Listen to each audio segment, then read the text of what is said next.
Huw Edwards' former BBC colleague Jon Sopel defended the broadcaster after he was named as the presenter who had allegedly paid a young person for sexually explicit images.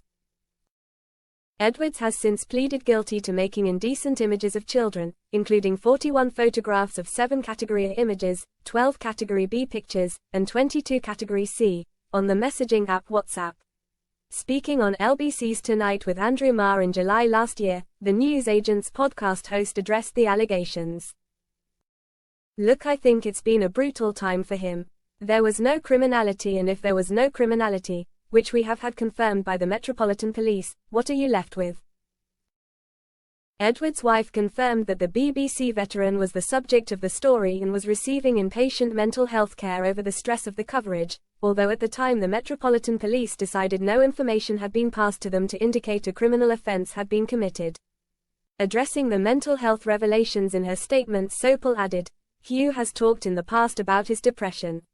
The Sun initially made some very serious allegations on the Saturday morning, that he might have solicited photos from someone who was underage and had therefore committed a criminal offence.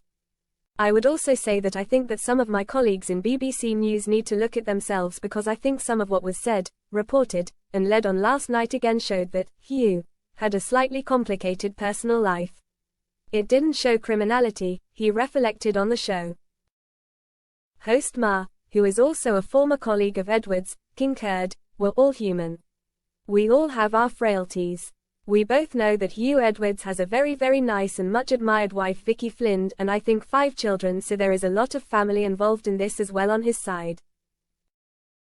In a further defense of Huw, who he worked with for 35 years, Sopel went on to describe the initial story as nonsense.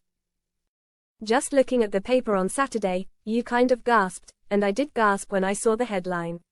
I didn't know who the presenter was, but I thought, bloody hell, this is serious. And then you think, hang on, if you have got a story of that blockbuster scale, you want to see what is on pages 2, 3, 4, 5, 6 and 7. It was nothing. I don't know what went on at the Sun, but it just seemed to me that they had a slightly half-cooked story that they decided to go with. They went with the parents of a young man who was in turmoil and from a fractured family relationship.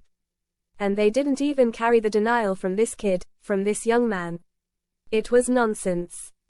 Earlier today, July 31st, Edwards pleaded guilty to making indecent images of children at a hearing in Westminster Magistrates Court. He admitted 3 offences between December 2020 and April 2022.